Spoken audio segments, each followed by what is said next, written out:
Madhumita ma'am, shall we start? Yes, we'll start. Good evening, everyone. This is Madhumita Rajendra Prasad, the Dietitian Research Coordinator at the National Institute of Physical Medicine and Rehabilitation, Thrissur. I welcome you all to the first session of our 8-day online webinar series. Our resource person for the day is Dr. Elisabeth Bik. She is a microbiologist and a scientific integrity consultant known for her work in detecting photo manipulation in scientific publications. She has worked for 15 years at the Stanford University and 2 years in the industry. In May 2014, she founded the Microbiome Digest, an almost daily compilation of scientific papers in the rapidly growing microbiome field.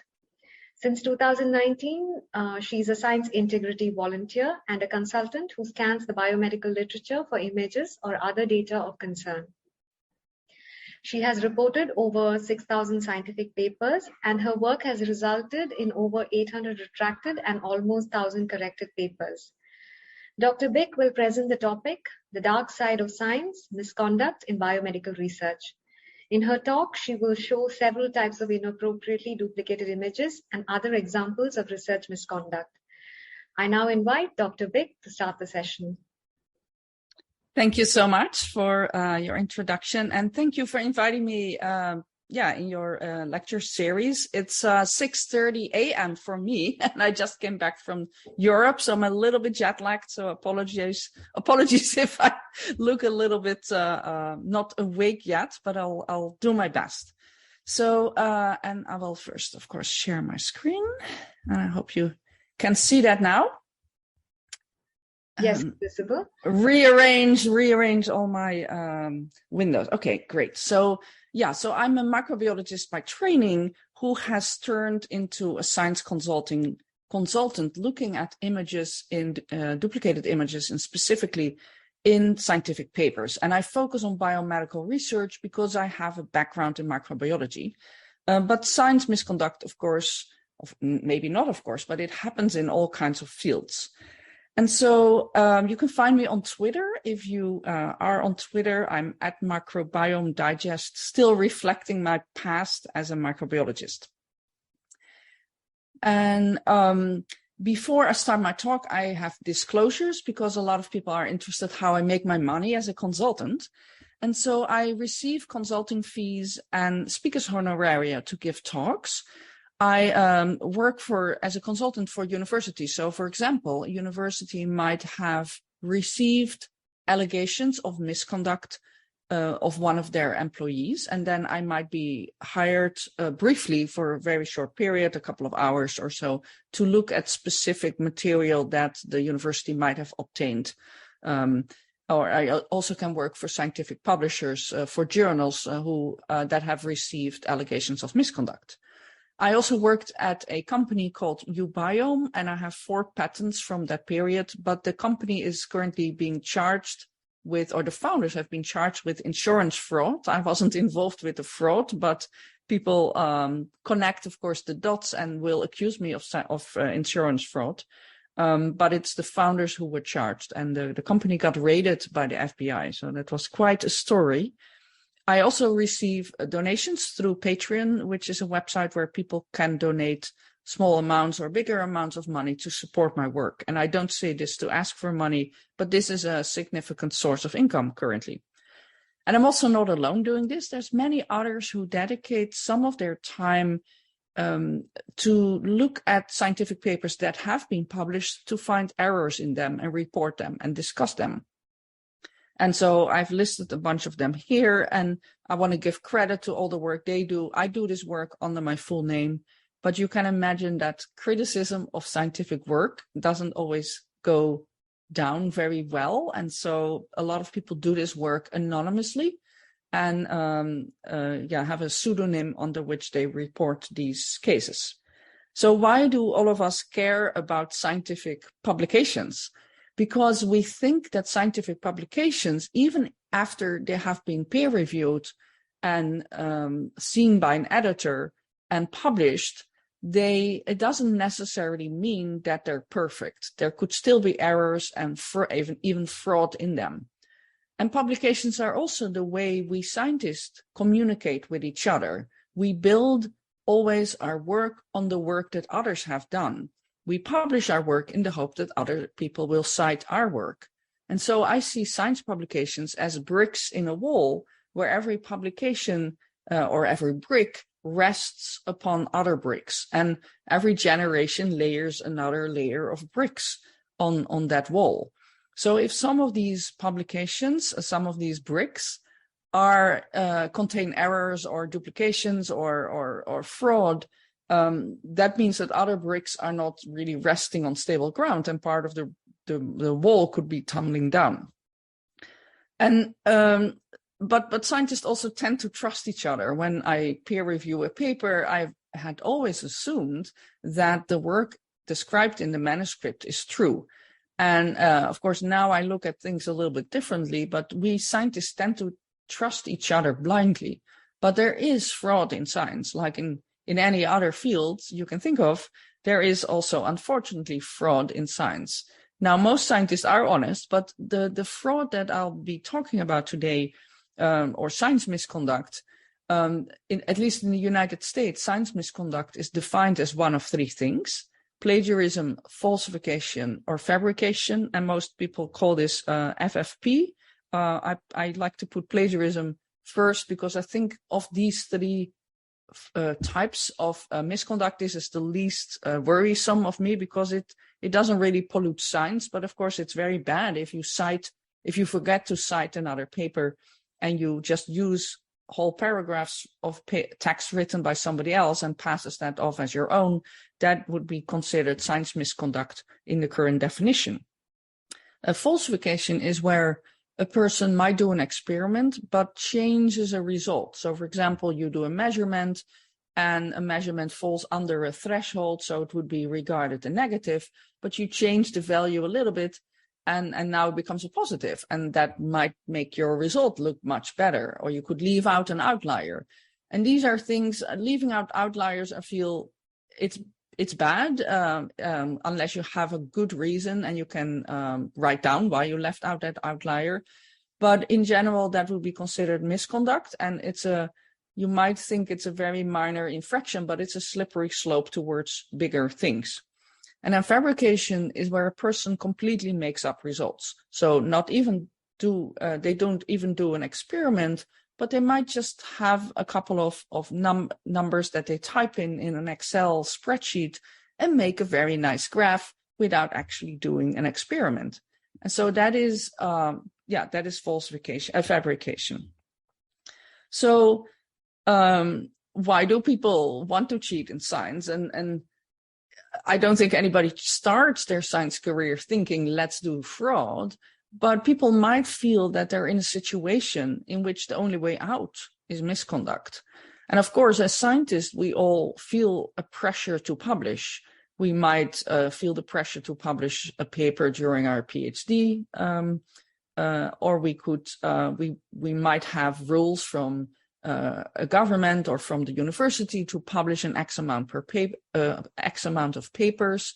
You might have rules in certain countries. There's very strict rules about how many papers you should publish, and there might be even monetary incentives. So maybe people get a little bit of money if they publish a paper. And as an example, there's in China, there's very strict rules about if you are a medical doctor and you want to finish your medical school and you want to become a doctor at a hospital, you have to publish a scientific paper, even though those doctors might not all be interested in doing research. And they're also not given time to do research. So they might have a really full schedule and still like helping patients and treating patients, and still they have to publish a scientific paper. And that's for them an impossible requirement. They don't have time. They don't work at a research facility. They don't have any interest. And so they might buy a paper, a falsified or fabricated paper from a paper mill. I'll talk about that later. And then get a publication, even though they haven't written it. But those papers are fabricated. In general, that's sort of a general rule. The pressure to publish might lead people to cheat, because it's easier to publish positive and beautiful results than negative results. And unfortunately, science often gives us a lot of negative results, and it's just hard to publish those. that's a sort of a general rule. And then I can think of different scenarios because there are human sad stories behind the scenes. So a person, for example, might have been a very successful graduate student or postdoc, had lots of success, and then shifts research topics, and the research doesn't go very well. They don't have as many beautiful results as they had previously. And that, I think, is a sort of a scenario in which a person might be tempted to do research misconduct because they want to live up to the expectations. And then the second very specific situation I call power play. And I think that's a very common situation, actually, where a junior person, a person who is a graduate student or a research assistant or a postdoc in a lab that is run by a very powerful professor, maybe a bullying person, a very demanding professor, who asks them for positive results, or maybe even threatens to fire them and hire another postdoc who can give them those results. So that might be a professor who doesn't accept any results that do not fit his or her hypothesis. And because a professor is in such a position of power, and the graduate students and postdocs are so dependent on a good or a bad recommendation of this professor, that might lead people to do misconduct, even though the professor hasn't directly asked them to do it, but sort of pushes them towards that. And you can ask, who's responsible for the misconduct in the end? Is it the first author, the research associate, or the graduate student who actually photoshopped some results, or is it the professor, the person who is ultimately responsible for research coming out of their lab, who has pushed his staff to do research misconduct? And it's also because of these complicated questions, who is responsible, I try to refrain from naming people, and I make it about the papers, because the papers we can look at and we can see big problems with it, but who is responsible for example, a Photoshop, that would be a hard question to answer. And I want to be respectful for all the people, all the authors who might not all of them could have been involved in the research misconduct. So I usually name the papers and I show images, but I don't make it about the people. And of course, you might have heard of all kinds of scientific misconduct cases in the news. These are a couple of older examples, mainly to illustrate that science misconduct has happened in the past and has made headlines in the news in all kinds of countries, in all kinds of fields. And in these cases, whistleblowers eventually were believed, although in most of these cases it took a long time. And retractions have happened, but these are big cases with big consequences. In particular, the Wakefield paper, which was published in Lancet. In that paper, it was stated that certain vaccines might have caused autism in young children, and it turned out this paper was based on misconduct and falsification of results. But still, a lot of people believe in this paper, and Andrew Wakefield is actually still very active in the anti-vaccine movement, even though that paper got retracted. But and it was also disproved by a lot of other much bigger studies in which it was disproved that there's no link between autism and vaccination. And but still, even though this paper got retracted and never reproduced, it still has an enormous amount of influence. And so science misconduct can have a huge impact in misinformation, and we all know how big of a problem that is currently. So I got involved in science misconduct in 2014. I was still working at Stanford. I was working on microbiology research, and I was interested first in plagiarism, and then I found this PhD thesis, and I found these figures, and these chapters have been published in scientific papers. And I found this particular, I'm not sure if you can see my cursor, but I found a Western blot, a protein blot that was shown 3 times in 2 chapters, and these became 2 scientific papers as well. And these 4 lanes you can see are the same. They have a big dot that I recognized. But in this middle one, the blot is rotated slightly a little bit. And here it was reused and in mirror image. And so I thought, well, that blot is the same blot, but they use it for 3 different experiments. And they even one time put it in mirror image. Perhaps that is an intention to mislead. And so I wrote, because these papers had been published in scientific papers, journals, I wrote, and these papers got retracted. And this got me to realize, well, first of all, that people do cheat in science. It sort of ruined my naive view of science as a beautiful thing, a beautiful field to work in, but also that I had some strange talent to look at these duplications and recognize them. And so I started looking if I could find more examples of these duplicated photos in scientific papers. And I also realized I cannot really recognize a Photoshop, and most of us will have trouble. It's very hard to recognize a good Photoshop.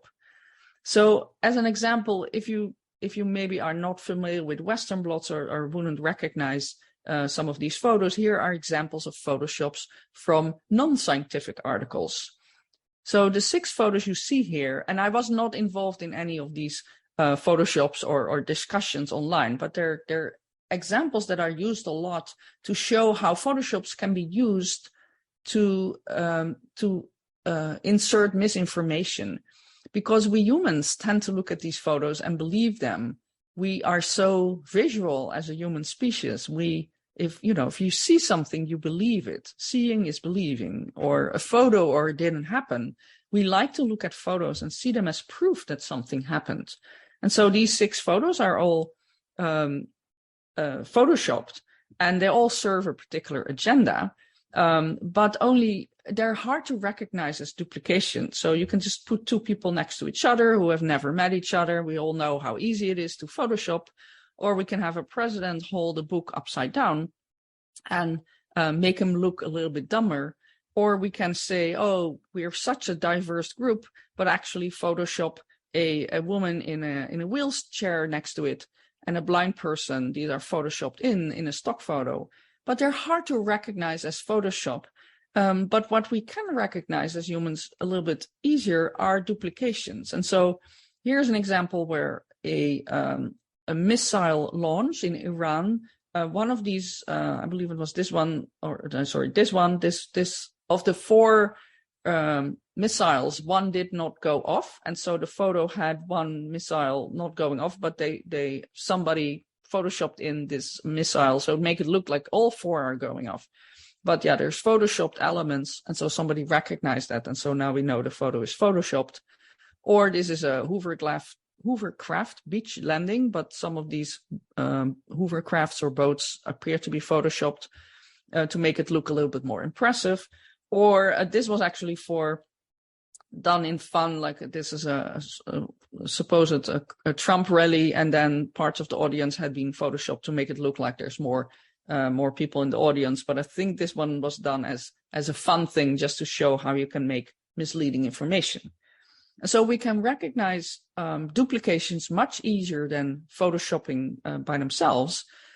But of course, in scientific papers, Photoshops or photos in general, or figures, will look more like these. And so these are all, as far as I know, these are fine photos. There's fine figures. There's no Photoshopping. There's no manipulation. But these would be typical photos you would find in scientific papers, and more specifically in biomedical papers. So you might see line graphs, and you might see photos. And you can recognize these photos as all these panels are unique. We can easily see that all these bands in Western blots or in agarose gels, even though they're all similar, they're all unique. We can look at these, and we can even use computer software to see if there's duplications there. But it would also be much easier to do fraud in these types of line graphs, because you can just type in some numbers and create a heat map or a bar graph or a spectrum without actually doing an experiment. And so this is, in photos, it's a little bit easier to pick up on misconduct if it involves duplication. And so these are some examples of image duplication that I found in scientific papers. And so I look at scientific papers, I look specifically to the photos, and I might find duplications like this example here. So here are a bunch of panels. They're all bacteria streaked on agar, and you can see they all look similar, but you can distinguish them except for these two panels here that are marked with a red box. So the red boxes are my personal addition. And these two panels also look identical, and I've marked them with blue boxes. And you can see I did remove the labels here, but all these panels were supposed to be a unique experiment. But there's two sets of panels that are reused. Now, this is what I call a simple duplication. It's the exact same photo being used to represent a different experiment. And this might be an honest error. This might just be sloppiness. Maybe somebody took hundreds of photos and then didn't label all of them very well. And so it might be an honest error.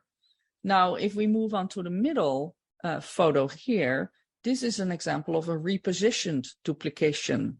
So here we're looking at 4 different photos. These are cells being treated with different amounts of radiation, so 0, 2, 4, and 8 gray. And so each of these experiments should be different, but these 2 photos overlapped, which I've shown with green boxes, and these 2 photos overlapped, shown with blue boxes. So these 3 photos all show photos taken from the same specimen, but it was moved under the microscope a little bit, and then a new photo was taken. So these are repositioned duplications. So it could be a shift under the microscope, but it could also be a rotation or a mirroring, like we saw in one of the previous slides. And that's a little bit more likely to have been done with the intention to mislead. Here on the right, I have an example of a duplication with an alteration. Excuse me. So this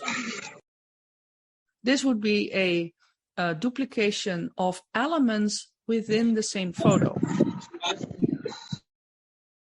And so these are photos of Western blots where 2 lanes, lane 1 and lane 3 in this example, appear to look identical. And you can see some more splicing in here, and there's a splice here. And in panel D, there's even 3 lanes that are identical. So here we have duplicated elements within the same photo. In this case, lanes or bands. It could also be duplication of cells or other elements within a photo. And that is very likely to have been done intentionally. Like, these photos do not Photoshop themselves. And so these 3 types of duplication, simple duplication, reposition duplication, and duplication with alteration or duplicated elements, sort of help us to know if a particular duplication was done with intention to mislead.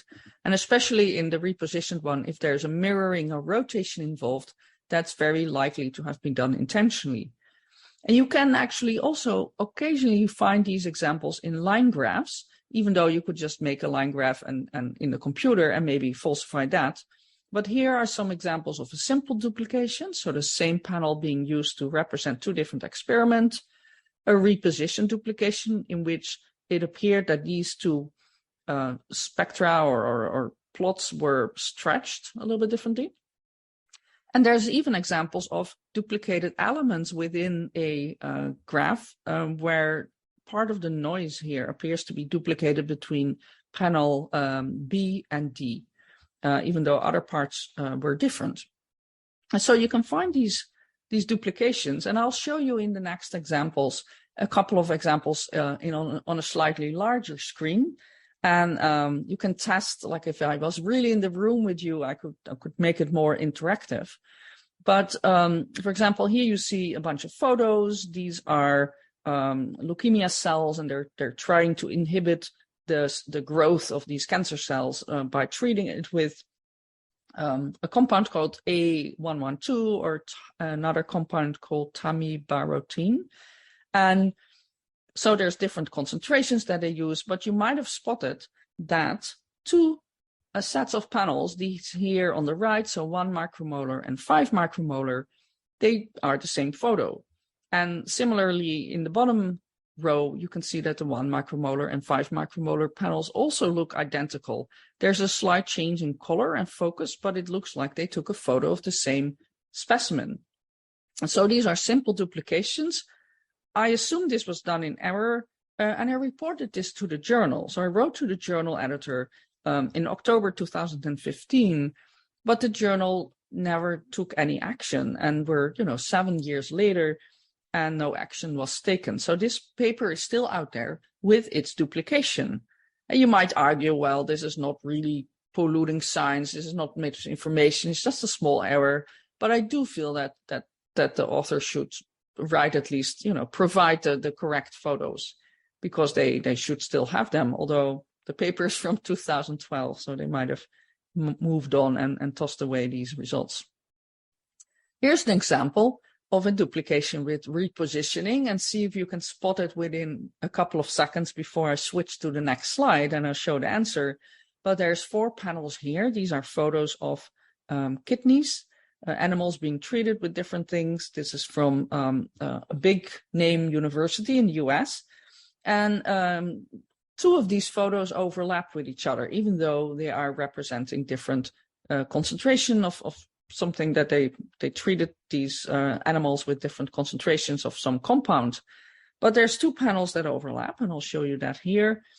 So these 2 panels representing 2 different concentrations actually show the same specimen, but repositioned under the microscope. So the sample was moved under the microscope. And again, I reported this to the journal, also in October 2015, when I was really starting this work and finding more and more of these examples. And the journal did not address this. And I think, again, this is an older paper, but it was cited 59 times, so it seems worth correcting this error. And then these duplications can also take very extreme forms. So maybe you could argue that this duplication was done in error, but let me show you what is happening in this particular photo, where you see different cell lines. I think the top one is our invasion and the bottom one are migrated cells. And so all of these cells, all of these photos have different labels. They should all represent different experiments, but there's actually a lot of duplication going in. And I hope your jaw fell open, or maybe you might have even said, whoa, or wow, because there's so many duplications here, so many reposition duplication, type 2, that I think this goes beyond what you could argue is an honest error. If a lab makes this many mistakes in labeling, I would not trust anything else that comes out of this lab either. So I would not trust anything else described in this paper, because it's so horrible that what has happened here. And luckily, the journal editor agreed with me that this goes beyond what could be fixed with a correction, and they retracted the paper. So this paper was published in PLOS ONE. I reported it in October 2015 again, and it got retracted in March 2019. So, many years later, and I was a little bit frustrated because this took a long time to get retracted. I had to send multiple emails to PLOS ONE, and of course I had a whole batch of them that I reported, asking them to look at these, and they still haven't looked at many of these cases that I sent them in October. And then switching to the more fun part are type 3 duplications. So here we're looking at duplications of photos with an alteration in the photo. And so here it's a slightly different example because there's no duplicated elements here, but they in this paper they argued that they could treat people the brown spot in people's faces that you get if you get older. They argued that they had a laser treatment that could get rid of them. So they show on the left photo the patient before laser treatment, and on the right photo the patient 6 months after laser treatment. But it was brought to my attention that this is actually exactly the same photo. The guy is wearing the same shirt. All the hairs and lines in his face are exactly the same. And the only differ is, well, of course, the The cutout, the crop of the photo is a little bit different. These gray bars over their eyes are a little bit different, but otherwise the photos are exactly the same, except for the appearance or disappearance of these brown spots. And so this paper got retracted. But again, that took quite a lot of arguing with the editor before they believed that these photos were exactly the same. And here is a photo of these are fungal spores, also being treated with different elements, different compounds. And there's 2 photos here that contain duplicated elements. And all of these photos look a little bit, I don't know, strange. There's some strange things going on here if you're used to look at photos. And I spotted that some of these fungal spores here in panel B appear to have been duplicated. And also some spores, in particular in panel D, were photographically duplicated. And so in my opinion, this is a photographic manipulation and this paper should be retracted. But the editor did not agree with me. They allowed the authors to send in a new set of photos. And what the authors sent in was exactly these same photos, but without the duplicated elements. And the editor said, okay, now it's fine, and published a correction. They also switched B and D, so they weren't even quite sure which one was which. Yeah, they got away with a correction. I personally think this paper should have been retracted, but it's hard to argue with, the person in power who is the editor of the journal. So they didn't agree, and this paper received a correction. Here's a paper. This is actually from a big name lab in the Netherlands, where I'm originally from, and so the senior author of this paper actually became a minister in a couple of cabinets in the Netherlands and is a very well-known person who was on TV a lot. And from his lab came this particular paper, which got published in Science. So this is a top research institute in the Netherlands and published in Science. So, that's pretty high level science we're talking about here.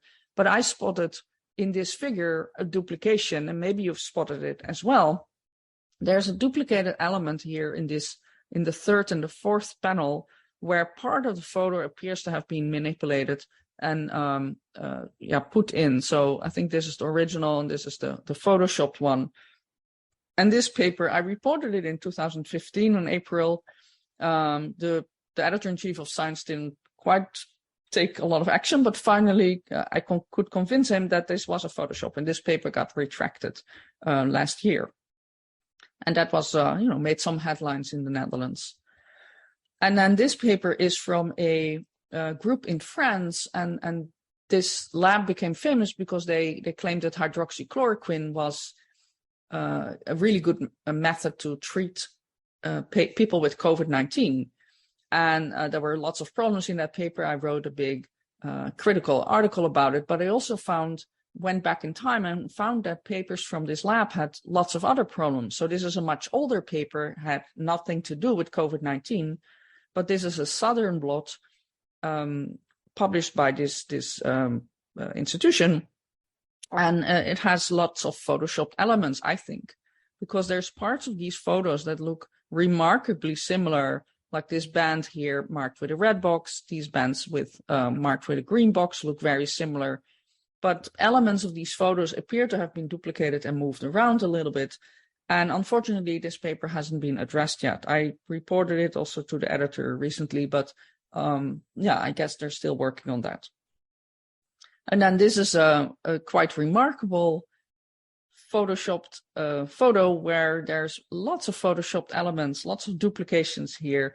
And you can mark some of them, but you can, keep on marking them. There's all these little ones are also duplicated. And these are supposedly a photo of nanoparticles with so many photoshopped elements that you almost become dizzy when you start to see these things.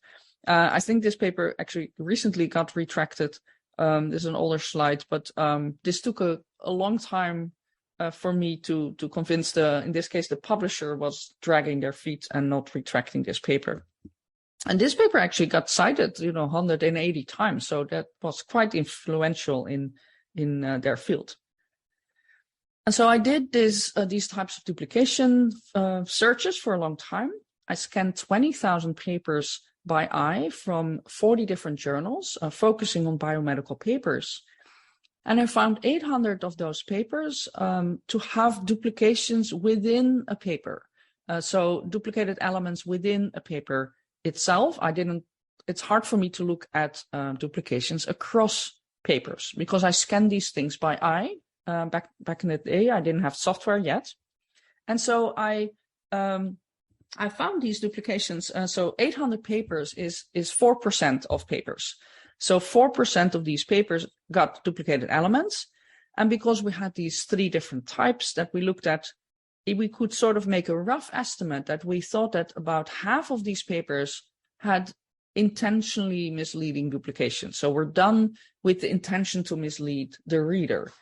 And so a question that a lot of people ask is, can you now extrapolate 2% of misconduct in this set to all kinds of other fields? And I think actually the percentage of misconduct could be much higher than 2%, because I can only recognize a Photoshop with a duplication.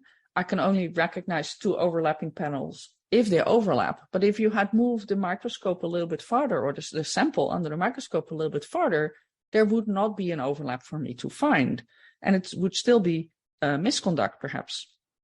Or if a person typed in numbers in a spreadsheet and made a nice line graph, I would also not be able to recognize that. And as long as they have believable standard deviations or random numbers, if you do that well, you could just make a nice graph and cheat without leaving any results, any proof to find. So I think that because other types of data, like line graphs and tables, are harder to spot fraud in, I believe the percentage of misconduct might be much higher than 2%. It might be in the 5 or 10% range. And that's a scary number in absolute papers. In relative numbers, it's maybe still low, but it would be an incredible amount of papers that contain science misconduct. Unfortunately, journals are very slow to respond.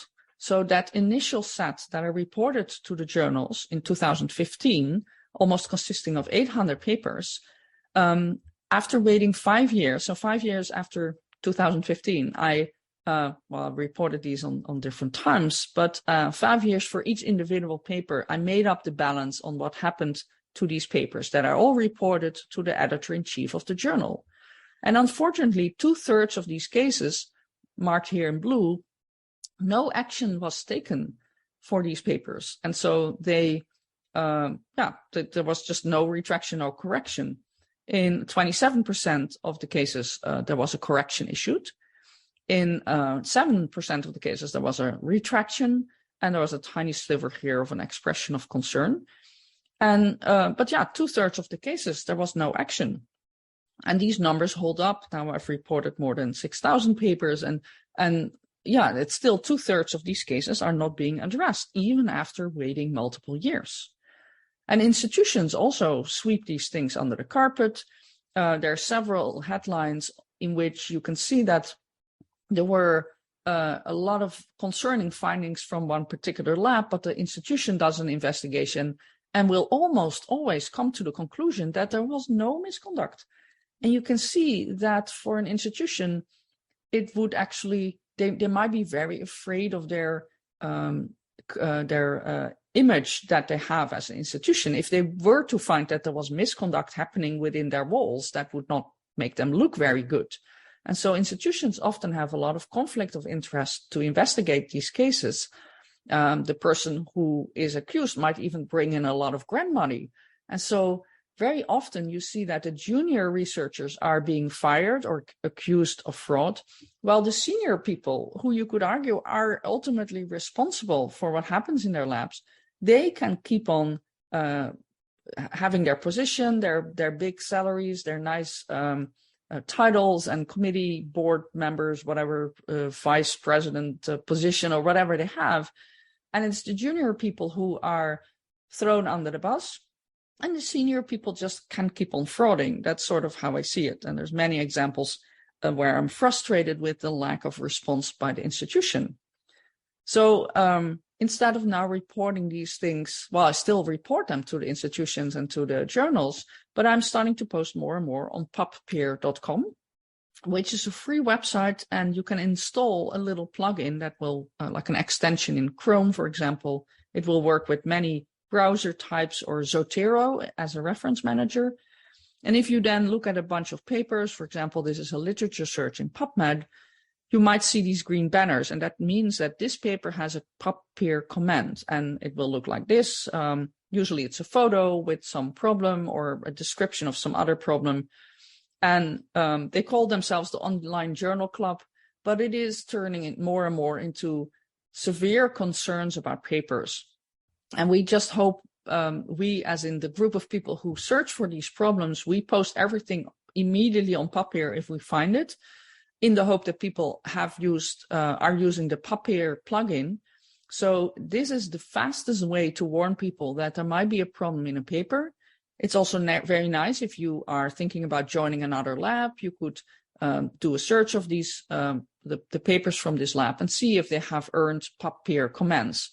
I do have to say that some PubPeer comments can be positive. So, and my papers all have, because I have so many haters online, my papers have also earned some PubPeer comments, which are, they were just looking for errors, and of course they found like some weird scanning artifact, and they claim that's misconduct. But I think it's fair. Like, you should be able to raise concerns even on my papers, of course.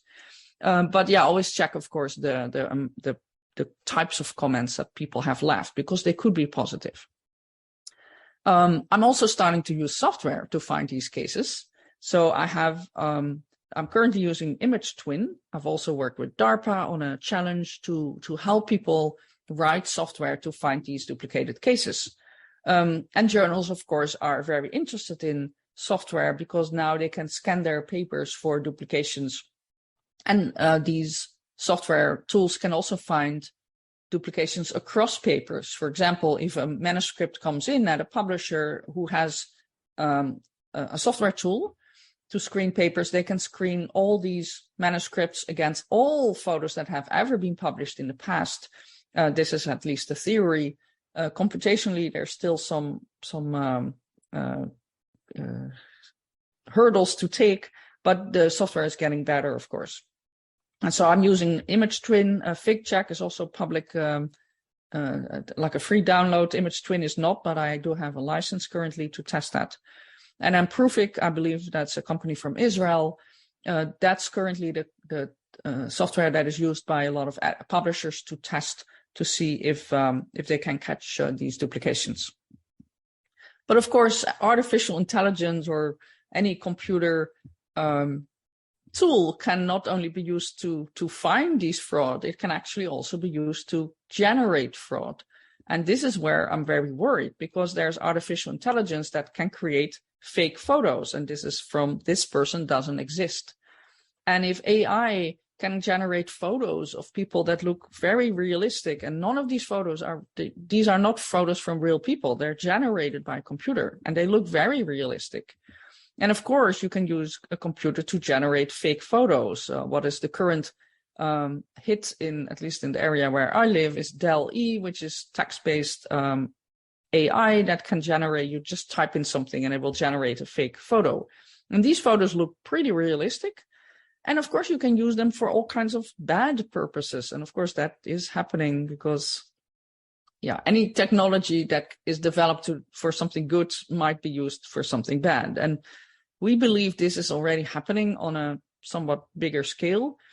So there's a set of papers that we call the Tadpole paper mill. It's a set of 600 papers that we found so far that all have duplicated or artificially generated photos of Western blots. So these Western blots, if you enhance the contrast, we observed, and this is a group effort, we observed that they all had the same background. And so we found many of these papers that had all the panels in a figure and all the figures in a paper, and all the figures in 600 papers had these little vertical line here and some other background artifacts. And so what people who generated these fake photos probably did is had a library of lots of bands and then placed them all on the same background. So they made the error of using the same background, not randomizing that, which is how we could find hundreds of these papers. And they also had very similar titles. And so we call these paper mills. They're they're companies that make fake papers and sell them to authors who need papers. Again, there are certain countries where there are certain requirements that are very hard for researchers to meet. And so they will invest a little money in buying a fake paper.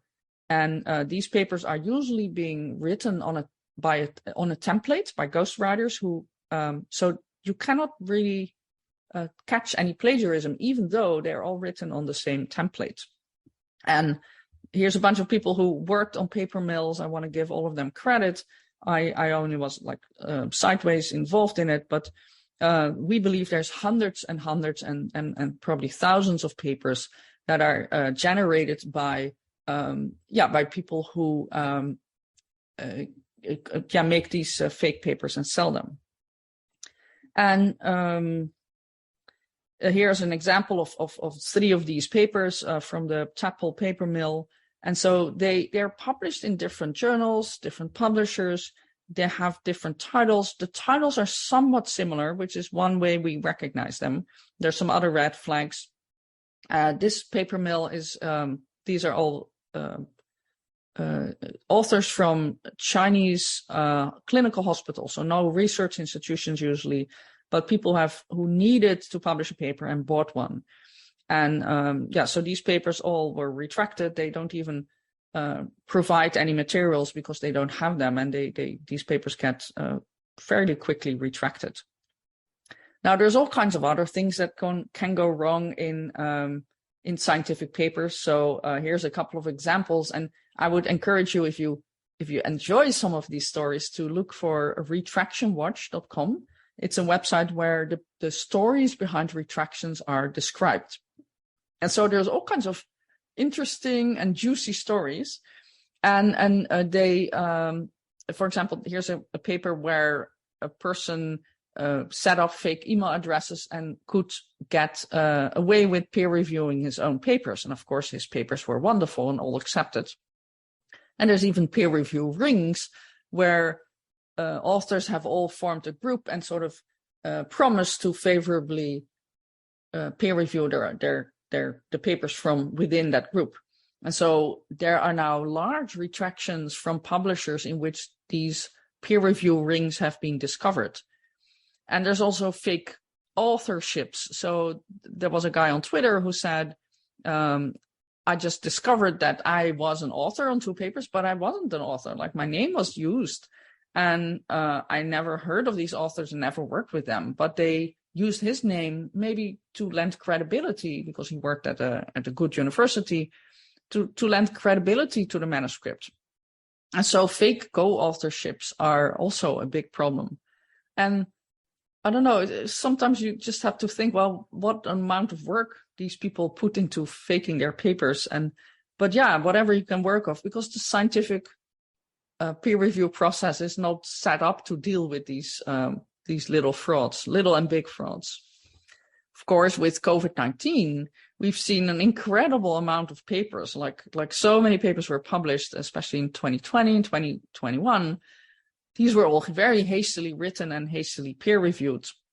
And I already mentioned this paper on claiming that, the paper from this institution where it was claimed that hydroxychloroquine was turning down the PCR positivity very rapidly on patients with COVID-19. But there are now more and more proofs coming to light that this paper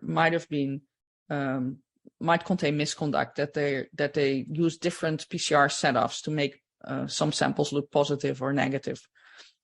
And of course, there were other big name retractions. So there was a paper by a company called Surgisphere that got retracted, which claimed that hydroxychloroquine did not work. There's a whole discussion on ivermectin. There's all kinds of weird papers that came out. This paper claimed that 5G technology could irradiate cells and generate skin cells to make virus particles. Well, this paper also got retracted. But yeah, all these sort of Wild West publications and hastily peer review and then large numbers of retractions together all erode the trust that the public has in science. And I think we as scientists need to think about how we can better present, because science is a process. We don't usually make science discovery in one big study. It's usually, is it a little bit to the left or a little bit to the right? And it seems for the general audience that this searching for the truth is sort of an erratic process. Well, as scientists, we know that it sometimes can take many years before we have figured out, for example, how a virus gets transmitted, or what the best strategy would be to treat people infected with a virus. And so I criticized this particular hydroxychloroquine paper, and the lead author has now filed what he claims is a legal complaint against me. He filed a complaint with the procureur in his city, and he written several press releases and YouTube videos with millions of views about that I'm a bad person for criticizing him.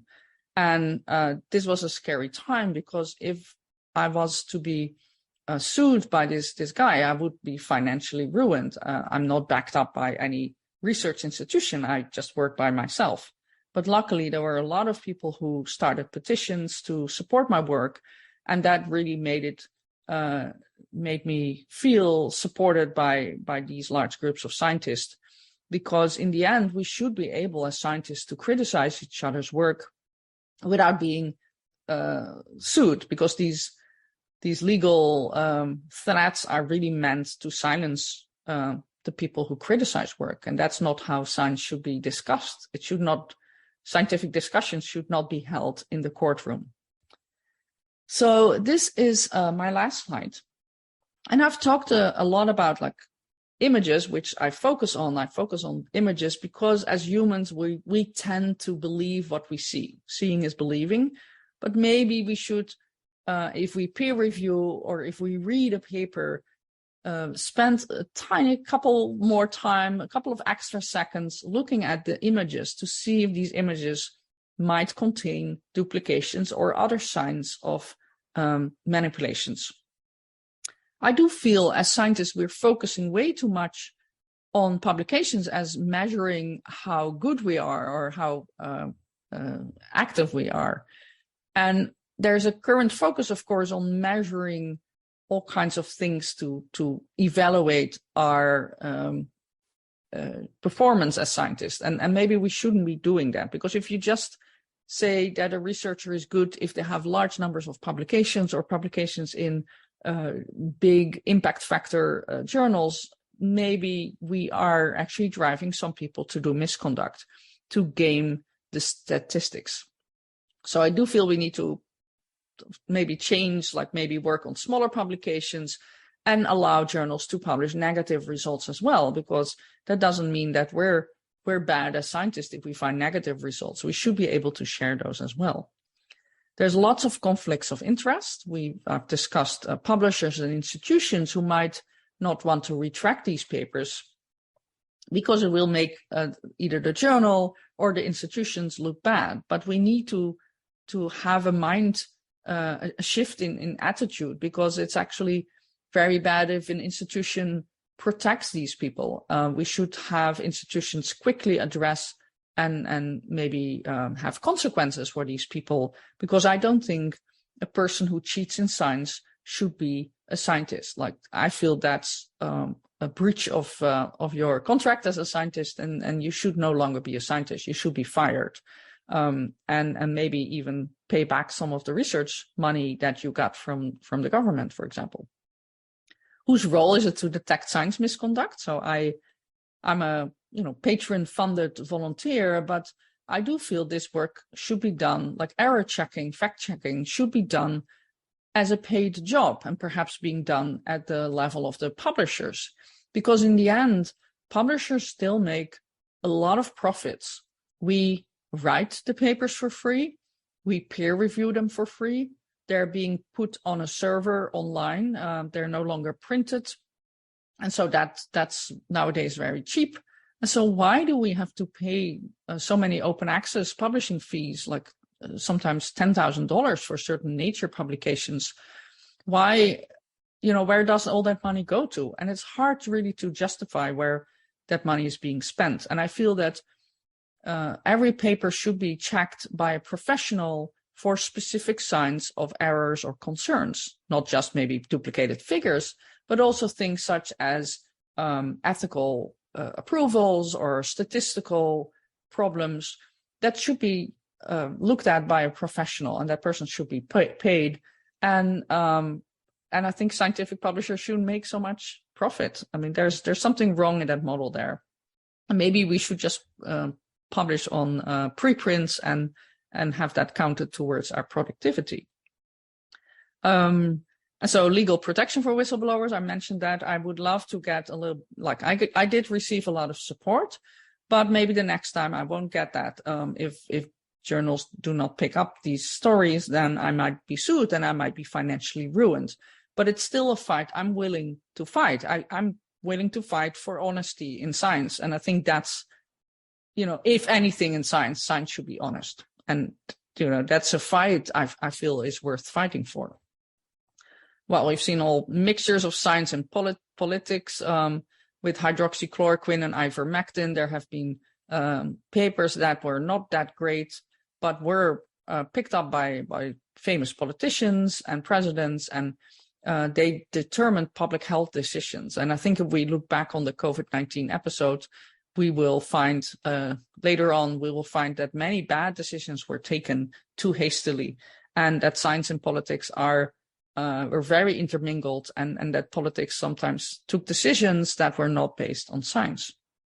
And then finally, there's a tremendous cost of science misconduct, not just for people trying to reproduce papers with errors or with fraud, but for science as a whole. And I've touched on this already a couple of times. We have seen so much misinformation and so many people trying to have a particular political or otherwise agenda, that we've seen a lot of erosion, a lot of decrease of the trust that people have in science in general. So there's a thing that could go wrong. Like, you could walk away from this talk thinking that all science is flawed, and you could spread that news, and that might be used by people who want to not believe in science. And so we've seen too much of that. So I do not want you to think that all science is flawed. And that might be a little bit counterintuitive for the stories I've just told. But most of science we can trust. And yes, there are flaws in science. There's bad science papers, and we should fight for those. We should fight to get those corrected. But it doesn't mean that all science is flawed. So there is misconduct, and there are errors made in science. But overall, we need science to solve the big problems we're facing, like global pandemics or global warming, climate change. We need science to find the answers, and we need science to be good. And I hope you can appreciate that the work that all these volunteers, that we all do together to get science better, that should be appreciated, it should be funded, and it should be rewarded. So with that, thank you. You can follow me on Twitter. I'm at Microbiome Digest, and I play these little games. And it's called Image Forensics. And whoever finds the correct answer for where the duplications are, they will get an emoji award. And people love it when they get it. Thank you so much.